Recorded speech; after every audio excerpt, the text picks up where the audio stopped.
Students, myself Piyush and Tandil, working as Assistant Professor in Electrical Engineering Department of Mahatma Gandhi Institute of Technical Education and Research Center, Navsari. My name of subject is Industrial Instrumentation, which comes in 4th year 7th semester. Today we are going to study the chapter number 1, that is transducer.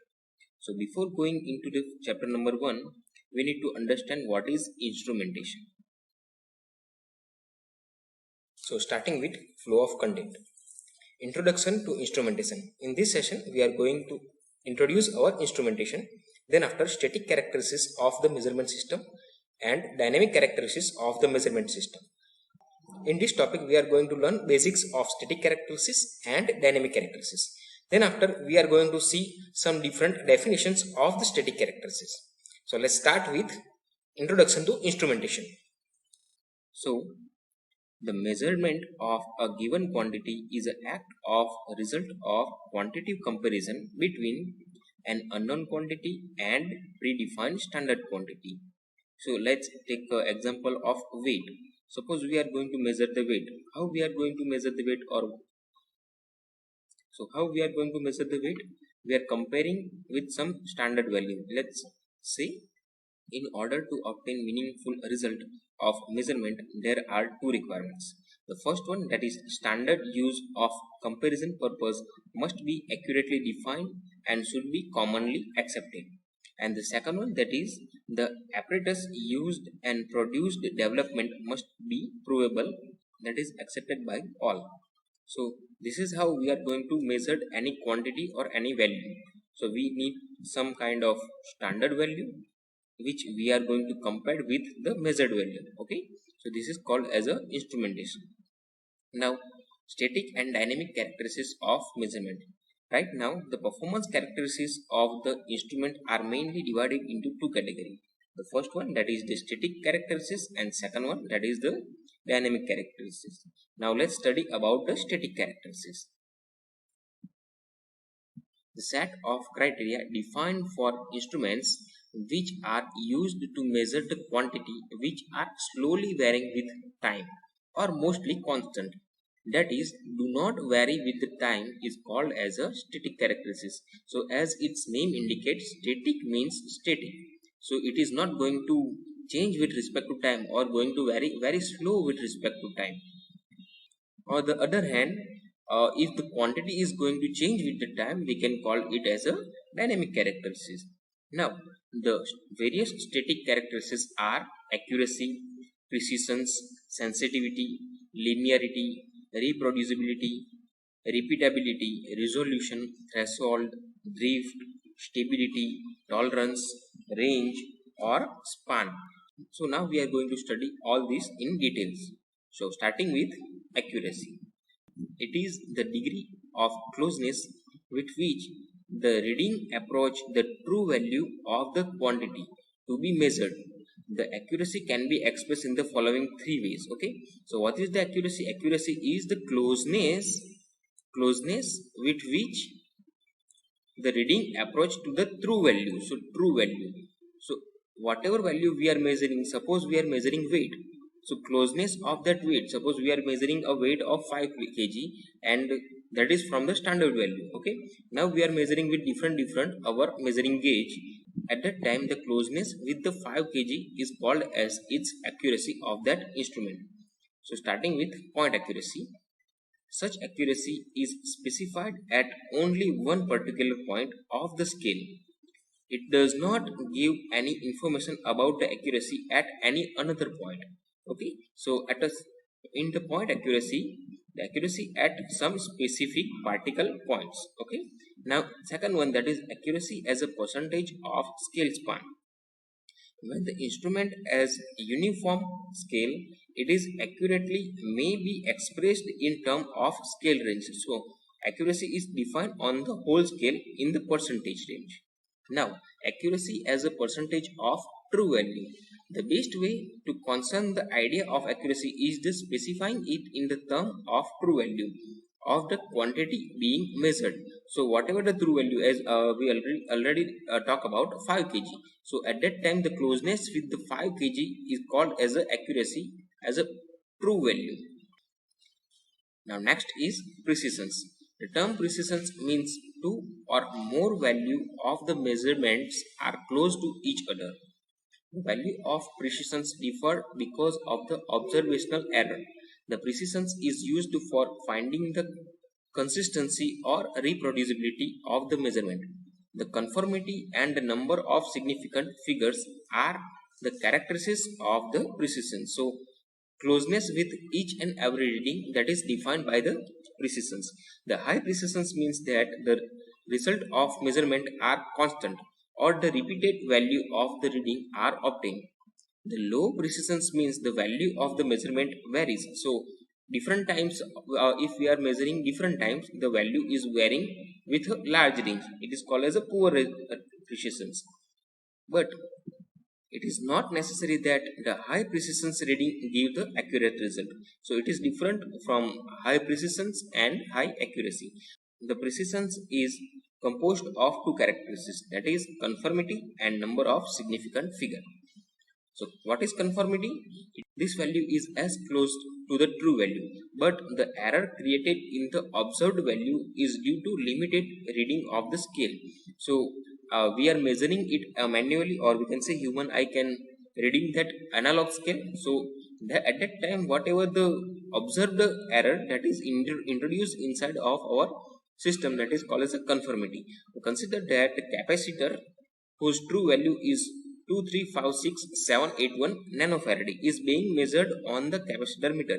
So whatever the value that human are going to read, that is little bit of different from this value. So the capacitor meter will constantly indicate the true value, but the observer estimate the scale of estimation from scale reading consists of the value 23.6 microfarad.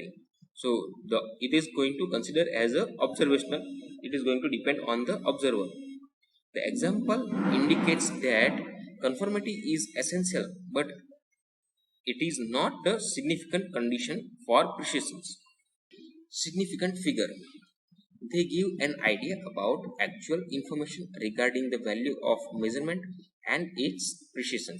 The more number of significant figure, the higher the degree of precision. Now we are going to study this with some example.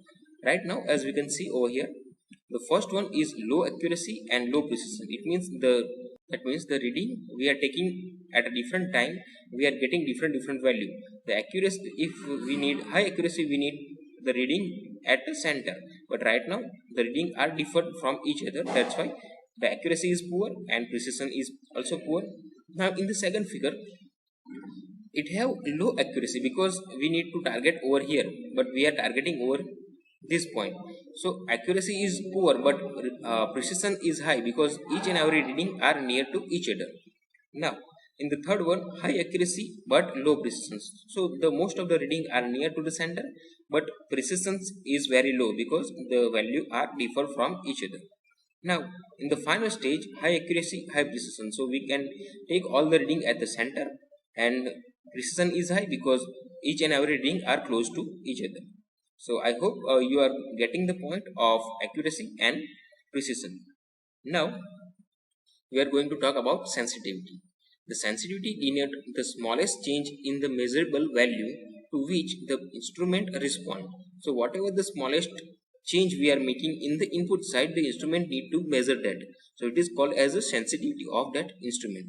It is defined as the ratio of change in output of the instrument to the change in the input value or the quantity to be measured, and it is mathematically expressed as sensitivity is equal to change in the output divided by the change in input. Now linearity. Linearity is defined as the ability of instrument to respond its input linearly.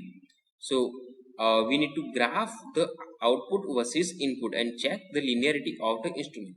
Linearity is simply the measure of maximum deviation of the calibration point from the ideal straight line. The calibration curve shows the graph of output plotted against input.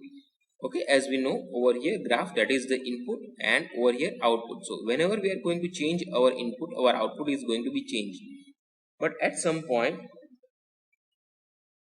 over here, the maximum error is going to be occurred. So this is the deviation from the linearity. So this is the deviation from linear point to the actual reading.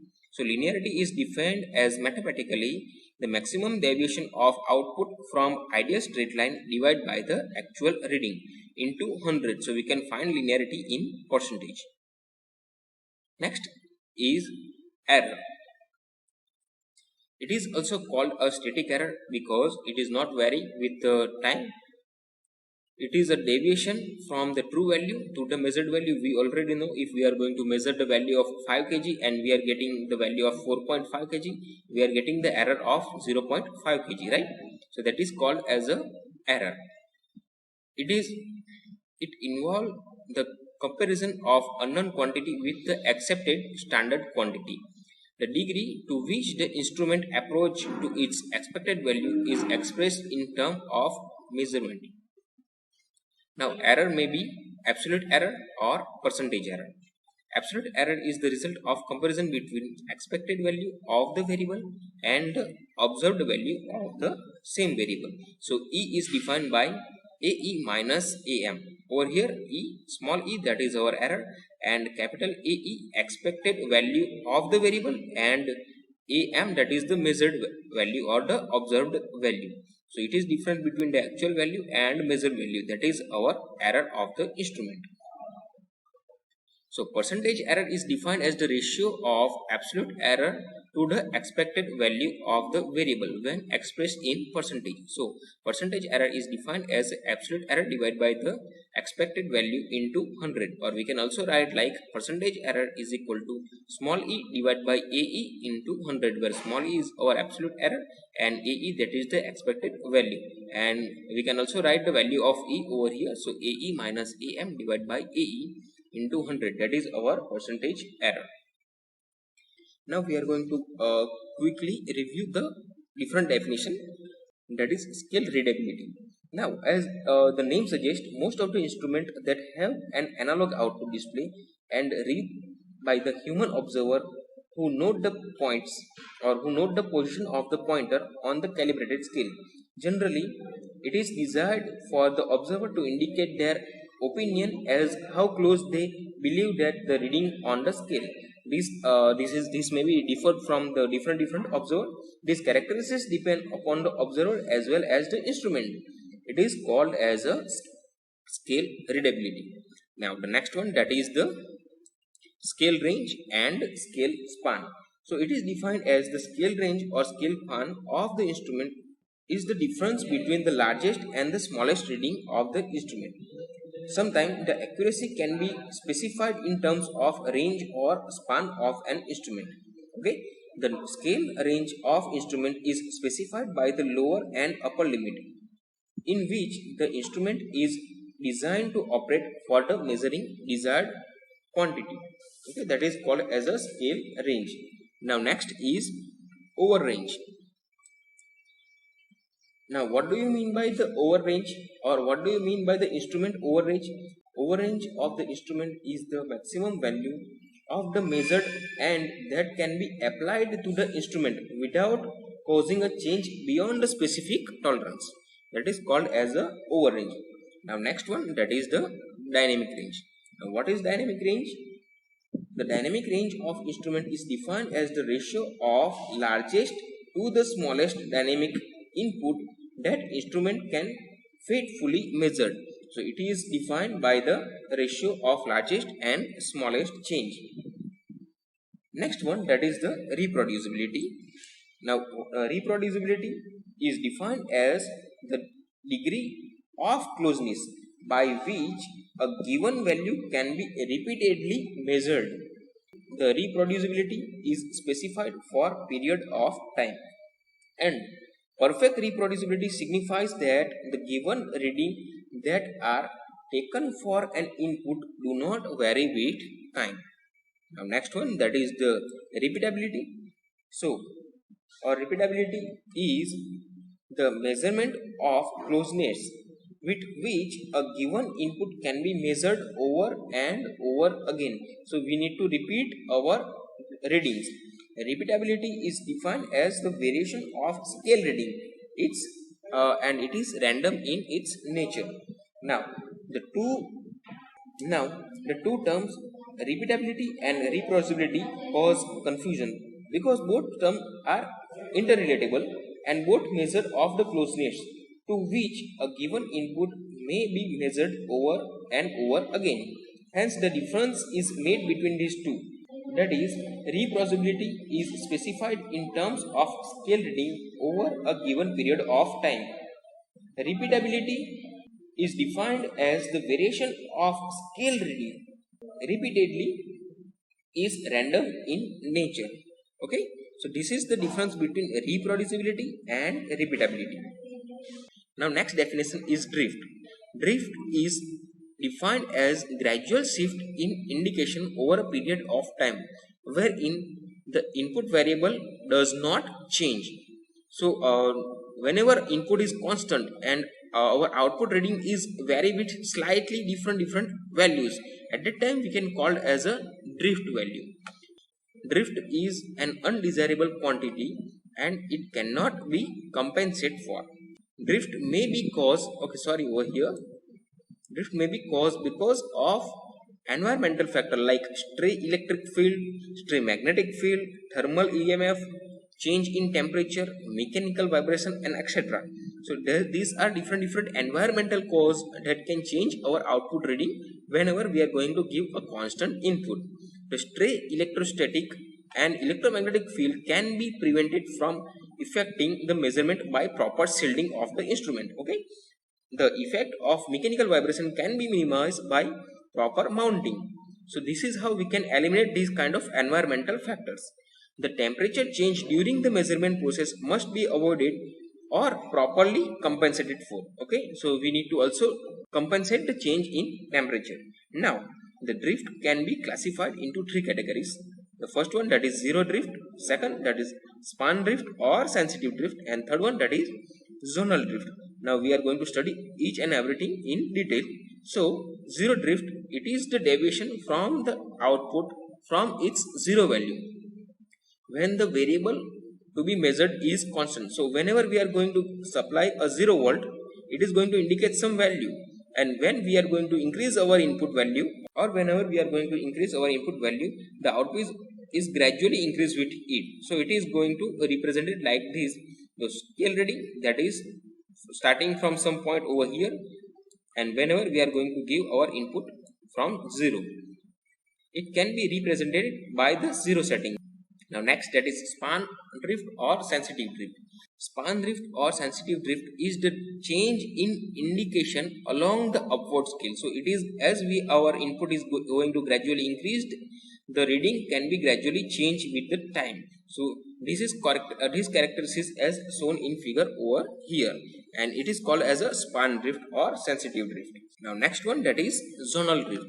It is drift that occurs over portion of a span of the instrument, that is called as a zonal drift, and it is the summation of the span drift and the zero drift. Now next one, that is the hysteresis. Hysteresis is a phenomena which respect the difference output effect while loading and uploading. So whenever we are giving supply in the positive direction and whenever we are going to give supply in the negative direction, hysteresis take place due to the fact that all the energy put in the stress part when loading is not recoverable while uploading. So when the input of the instrument is varied from 0 to its full scale, and then if the input is decreased from its full scale to 0 value, the output varies.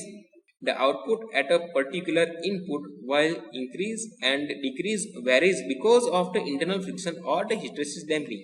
As we can see over here in figure, if we are starting from 0 point and giving it a positive side, it is going to vary from O to point B. Then from point B, it is if we are going to give a 0 supply, at that time the instrument is going at a point C. So point C to O is called as a maximum output hysteresis, and point O to G, that is indicated by maximum input hysteresis. The difference between these curves is called as a hysteresis, and this whole loop is called as a hysteresis loop. Now next one, that is threshold. Threshold is the smallest measurable input below which no output change can be identified. So while specifying threshold, manufacturer give the first detectable output change. So over here, as we can see, there are two different tiers, and over here the minimal space, that is backspace, that is indicated by backspace, which is in between two gears. So whenever we are moving our gear number 1, let's say gear number 1 from this point to this point in this direction, at that time it need to complete that backspace over here. So at that time we need to move it from here to here. So some amount of input are going to be inside of this backspace. So at that time we can call as a threshold value below which we cannot measure any input. Okay. Next is dead zone. So a dead zone is defined as the largest change of input quantity for which there is no output. For example, the input that is applied to an instrument may not be sufficient to overcome friction, or we are moving some motor or moving some rotor. At that time, if we are going to give some amount of torque to it, we need to overcome the torque of that particular rotation to move it. So the energy that required to move the rotor is called as a dead zone. It will only respond when it overcomes the friction force. Okay. Next is resolution or discrimination. Resolution is defined as the smallest change in the measured value to which instrument will respond. It is smallest increment in the input value that can be detected by the instrument. Thus, resolution defined the smallest measurable input that change, while threshold defined the smallest measurable input. So it is different. Threshold is different and resolution is different. Okay. From GTU that are asked in different years, which we already covered in this video lecture. Okay. Thank you. This is the end of module number 1. In next module, we are going to talk about the dynamic characteristics of the instrument. So I hope all of you getting the static characteristics of the instrumentation. If you have any kind of question, please feel free to ask me. Thank you.